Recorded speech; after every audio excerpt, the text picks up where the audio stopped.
is beginning to hemorrhage. So now, how much of that drop, this drop that you seem to be projecting in Lagos GDP, how much of that will affect the Nigerian GDP as a whole? No, okay. Lagos is roughly about $80 to $100 billion. Nigerian GDP is $500 billion. If we are saying there's a $5 billion drop, that if you take it out of Lagos alone, right, it means about 5% of Lagos GDP is affected. Don't forget, we've also had cases reported in Enugu. Well, those are droplets. The point is that if it spreads beyond Lagos, then we have that is what we call an apocalypse scenario. I don't think it's going to happen, and I pray it doesn't happen. But in any case, because we're in the urban area, there's a level of awareness and level of sophistication and education which makes it better to contain, right? The level of superstition, the level of, native beliefs, witchcraft and all the other things, is minimal in the urban area than in the rural areas. So, yes, people were drinking salt, yes, people were taking bitter cola. Those are just spillovers of some, superstitious beliefs. But I think we've overcome that, and I think there's capacity to manage it. Don't forget the WHO, the US government, and all the other agencies are helping. So I don't think that direct loss will be that high, but consequential loss is going to be much higher, and value at risk is there. The value at risk is what is the total economy and what is at risk. So direct loss at this point, minimal. Consequential loss, huge. And value at risk, huge. Mm. Now let's talk about the financial markets. Will this development affect them in any way? Well, it does. It does, because people have to come in here, they have to close transactions, they have to do things. Once people start deferring that, look, if I'm out there, one of the things that were not on the cash flow projections on all the was that, how about Ebola? Ebola just came from nowhere, right? Nobody factored that in. Nobody, if the American International School has been closed and will not resume until things settle down. So most of the experts that are coming to work here will send their kids to either American or French school and all that. If they're having that problem, you cannot bring your kids in. You do not know when your house help goes off and comes back. You don't know who he or she has gone to see. So there are risks there. Once the risks are high, the risks have to be priced into your model, right? And those things were not there before. These are additional costs. You already have the perception of corruption, insurgency. Then you add Ebola onto it. It's just it doesn't help anybody. So does that also reduce international finance agencies' perception of the Nigerian economy as well? Yes. Look, if people say, I cannot even come and play a football game there. South Africa announced now that all nationals from Liberia, Guinea, or Sierra Leone are not allowed in. I don't care where, even if you come from America, don't come in here. Okay? They are quarantining people. They have fever meters and all that. Is the world overreacting? Yes, they're overreacting. But at the same time, it's better to be safe than to be sorry. So now, in terms of what really I wanted you to really focus on is the estimated GDP growth for those other countries, Guinea, Liberia. There's a 2% cut in growth. Exactly. So for Nigeria, is that also going to be the same? No. Those economies are rural. Our economy is more extractive industry dependent. So I've told you that oil, telecoms, and all are not going to be affected. So in terms of consequential loss and everything, at best maybe 1% of GDP. 1% of GDP is $5 billion. That's if we're able to, if there's this ability to contain the situation. No, but you have to contain. You see, the alternative of not containing it, we won't be here talking. So it has to be contained. It's not even, Nigeria doesn't have the luxury of saying that maybe it will be contained or not. It must be contained. It must be managed. If not, yeah. But the other thing is that managing it doesn't mean that you should be dishonest about your information. You have to put out correct information, accurate information.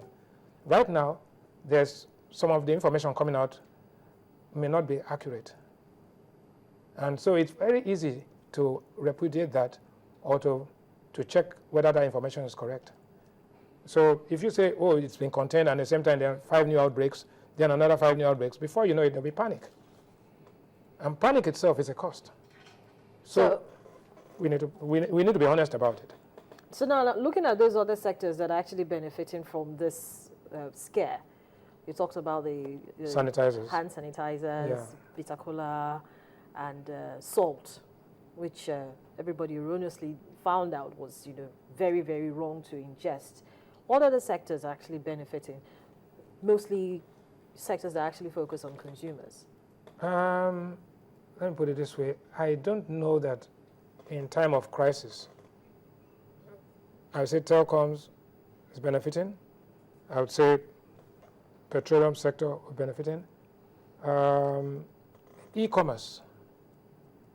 If I don't have to go to the shopping mall, I can order and Konga can deliver to me in my house, right? And the guy comes with his gloves and all of that. I don't know how many places it's gone, but I feel comfortable. So I would say that Konga and e-commerce will benefit significantly from this whole development. Of course, and we're going to see a higher use of the ATMs these days instead of people going into the banking hall. True. But also, you see, we have what in the brewing business, we have what they call off-site and on-site. What we are seeing is that people are buying more drinks at the supermarket and drinking less at public places in bars because they don't know where the glasses are washed and all that. So to some extent, supermarket traffic may not suffer that badly because you go there and buy whatever it is and take it away and go away. So let's say that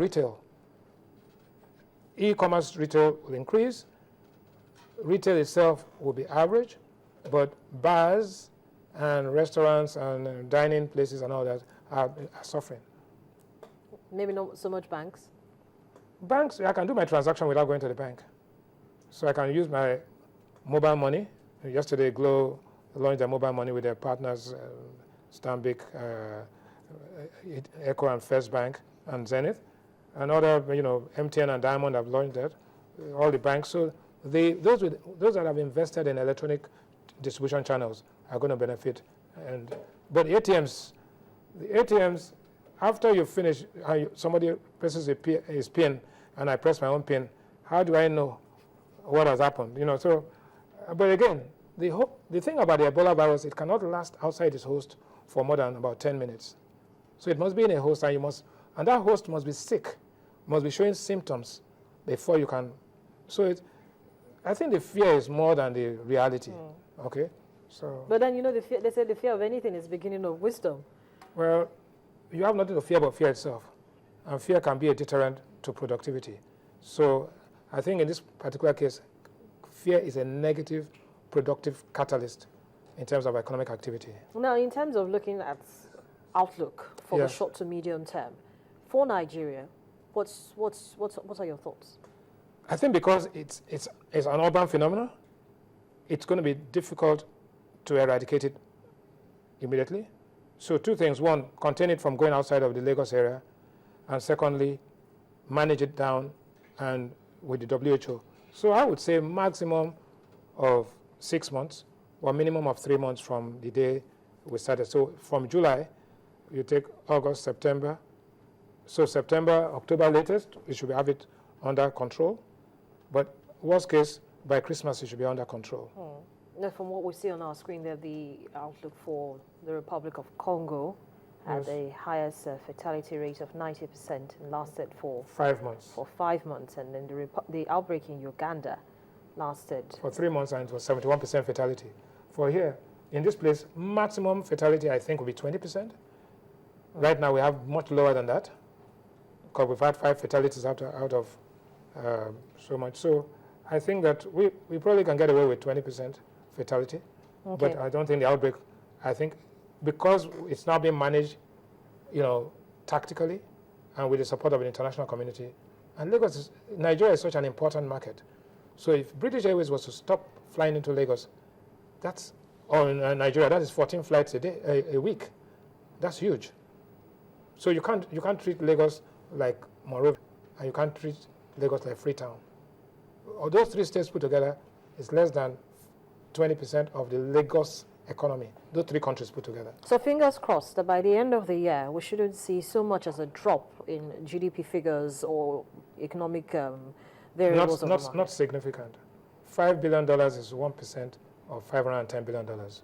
So consequential loss of $5 billion, direct loss of maybe $1 billion, and value at risk, again, is $100 billion, which is the Lagos economy. Well, thank you so much, Mr. Ariwani, for sharing your thoughts with us this morning on the program. Thank you. I've been speaking with an economist and the Managing Director, Chief Executive Officer, Financial Derivatives Company Limited, Mr. Bismarck Ariwani, and we've been looking at the Ebola virus outbreak and the implications on the Nigerian economy and, of course, on the Lagos state economy. What we know, there isn't really so much as a direct impact, and if there is going to be, there's going to be a minimal loss to the economy. But as always, please do the right thing. The fear of whatever it is the beginning of wisdom. In this case, we know that we have to be careful what we touch. We should always properly wash our hands, sanitize as best as possible, and if for any reason you're feeling ill, please do not self-medicate. Go to the hospital, because as much as possible, our productivity level is very important. And of course, when we're very productive, we contribute more to the growth of the economy. But that's the program for today. Thank you so much for being a part of it. I'm Harriet Agmini. Bye-bye.